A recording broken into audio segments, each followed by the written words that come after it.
بسم الله الرحمن الرحيم. الحمد لله والصلاة والسلام على رسول الله وعلى آله وصحبه ومن والاه. اللهم لا علم لنا إلا ما علمتنا إنك أنت العليم الحكيم. اللهم وتب علينا إنك أنت التواب الرحيم. In the name of Allah subhanahu wa ta'ala, the most compassionate, the most merciful, all praise and thanks are due to him, and peace and blessings be upon his beloved Prophet Muhammad sallallahu alayhi wa sallam. He who is guided by the will of Allah, no one can misguide him, and he who is misguided, no one can guide him except Allah subhanahu wa ta'ala. Assalamu alaikum wa rahmatullahi wa barakatuh. Today, I want to share with you something nearly every Ramadan I do, but it's very important, as I think personally, there is no hadith importance in Islam after believing in Allah and submitting to Allah more than this hadith in Islam, which is hadith al-niyya. إنما الأعمال بالنيات وإنما لكل امرئ ما نوى. Now this hadith talks about the intention. Imam Bukhari radiyallahu anhu was guided by Allah to make him the first hadith in his book after he collected the highest level of authentic hadith. Now, so that we make the whole concept of niyyah or intention simple, Allah guided me maybe 20 years ago to a simple example which sums up tens of questions regarding the niyyah.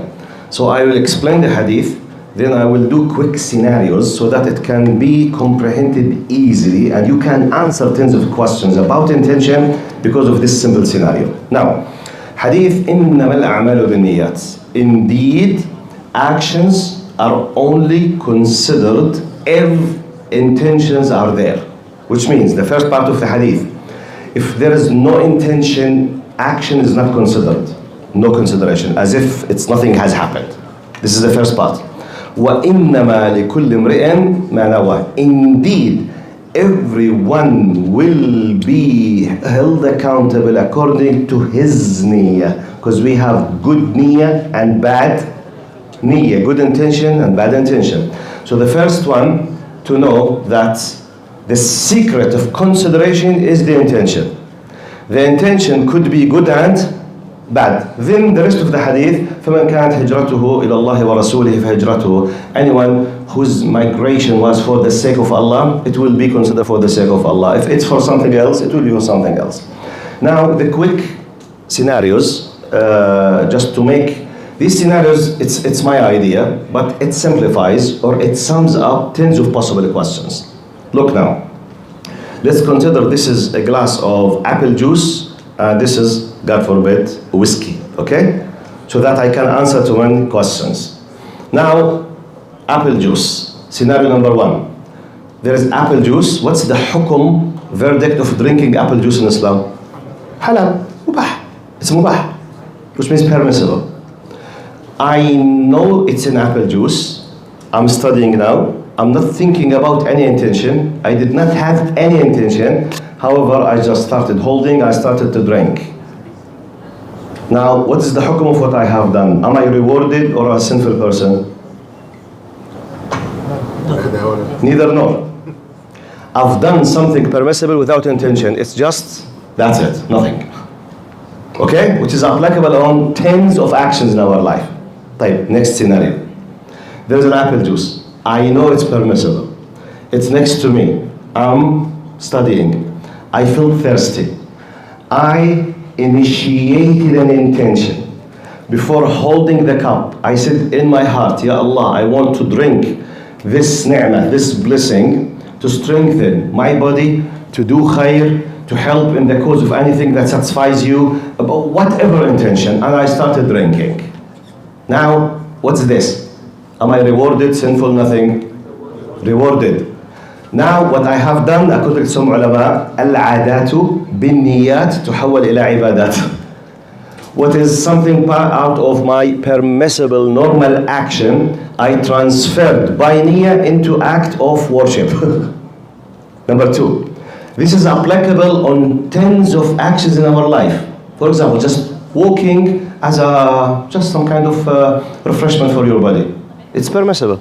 If you did it for the sake of strengthening your body, for anything that satisfies Allah, it's an act of worship. You will be rewarded with the intention. Right. How many scenarios now? 2. Third one. What did we say this? Whiskey. Right. There is whiskey. What is the hukum of drinking whiskey in Islam? Haram. I thought it is apple juice. Wrong information, misled, regardless. It happened. It's someone want to do a very bad joke, prank with me, regardless. This cup contains haram khamr, which is whiskey. I thought it's an apple juice. So I started drinking the khamr with the intention of satisfying Allah by drinking an apple juice. So I started, then I realized that there's something wrong. I stopped. What's the hukum? Rewarded. What? Rewarded for drinking khamr? Yes. But this could happen once in your life. That's it. So don't close your eyes and open anything and drink for the sake of Allah. No, it could happen once in your life. It could. But the idea of how intention is important. This is applicable in tens of possible actions. Sometimes you have an intention to do something, you had wrong information, then you discover, astaghfirullah al-azim. Don't worry, what was your intention? Just be careful next time. Close the file, that's it. How many scenarios? 3. Fourth scenario. Now, there is whiskey. I know it's whiskey. I know it's haram. It was next to me regardless how, when, why. I started thinking of drinking. A satanic friend of me came to me and said, Sheikh, try it. Allah Ghafur Rahim. Just a sip. Oh, why not? So I started thinking. So I opened the process of possibility for 15 minutes thinking, but have not taken a decision yet. What is the hukum of 15 minutes of thinking? Nothing. Because no decision, no action, no intention, no determination. And this is part of the pardon of Allah on us, because sometimes we keep thinking, and we keep thinking about the possibility of committing haram, but we have not, and no decision. Astaghfirullah al-azim, and that's it. Khalas. This is afu, okay? This is fourth or fifth scenario. Now, next scenario. Now we'll start with the hot scenarios now. There's an apple juice, there's a whiskey. I know it's whiskey. Shaitan came to me and say, why not to try? I kept thinking. Unfortunately, I decided at the end to drink. So I started doing the action of drinking. So I'm holding the cup, about to drink it. Then I stopped by myself. Inner decision. Astaghfirullah al-azim. How come I will do this with all the ni'am that Allah has given me? Allahumma ghfir li. What's this? Rewarded. I was about, and by the way, everything is covered with the hadith, but I'm giving you just the cream of the. So I was about to commit a haram with a clear intention. Then I deleted, stopped, cancelled, freezed my bad intention, replaced it with a good intention, and continuing the good intention. I will be rewarded for not committing the haram. Now let's come to the one before the last. There is whiskey. Whiskey here refers to anything that is not permissible or haram. There is whiskey. I know it's whiskey. I was thinking to drink. I decided to drink. I was about to hold the cup, about to drink, passed away.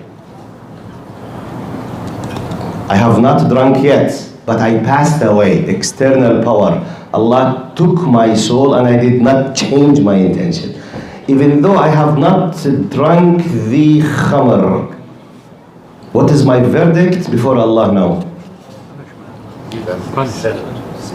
I will be sinful, as if I have already drunk, and it will be the seal of my existence in this life. Because it's not me who took the decision to stop it. It was an external power. Something prevented me, which is Allah subhanahu wa ta'ala, which is disaster. What's this? It's like, wal'iyadu billah, I'm about to open a porno site. I want to open, astaghfirullah al-azim. Fifth scenario. I want to look, passed away. It's very disaster. Now the last one, which is the most disaster. There is an apple juice. I thought it's khamr. It is halal. I thought it haram. I wanted to drink it, I passed away. What's my verdict? Sinful, passed away, committing haram, even though I have not touched it, and in itself it is not haram. When you collect all this dangerous, I finished the scenarios now, the idea. Intention, as I said, after believing in Allah, after accepting Islam, wallahi billahi tallahi, there is nothing as dangerous as understanding this concept of niyyah in Islam, because it covers everything in your life. It's either for you or against you, 24/7. Now please try from now on, keep asking yourself, every time, but someone will say, okay, what is intention? I will give you a simple definition for intention. Simple definition. The intention is in case if you want to do anything and you've been asked by the question why, and you have an answer. Why you are here? Is there an answer? Why you are here? Is there an answer? Definitely. Has anyone of you just opened his eyes and found himself here in the masjid? By the way, you say, but I did not have intention. You did have intention, but you did not. You get accustomed to, you don't think about it, but you have intention. Because if someone stopped you and said, hey, where are you going? I'm going to the masjid. But why? I want to pray. Why? I want to pray. Why? Because it's Ramadan. Why? Because I'm a Muslim. Why? Because I want to satisfy Allah. Okay, this is the intention. But it became just part of this system. So imagine if you try to train yourself in every aspect, apart, especially in the mubahat, which covers 90% of our life. The things that we keep just wasting our time for nothing. Or something could be nafil or something recommended, but I don't pay attention to it. Imagine every time you go to the gym. Most of us, we go to the gym. You go to the gym with the intention of empowering yourself to do something good for the sake of Allah. 4 hours in the gym, an act of worship. Wow. Sisters, if they are listening to me, washing the dishes, cleaning the kitchen, taking care for the sake of Allah, for the sake of Salah, spreading happiness in the house, okay? Jabr al-khawatir, mending the hearts, helping the people, spreading the smile. Keep niyyah, intention all the time. So you are in an act of worship 24/7 by this. May Allah subhanahu wa ta'ala accept your deeds. خلصنا إن شاء الله.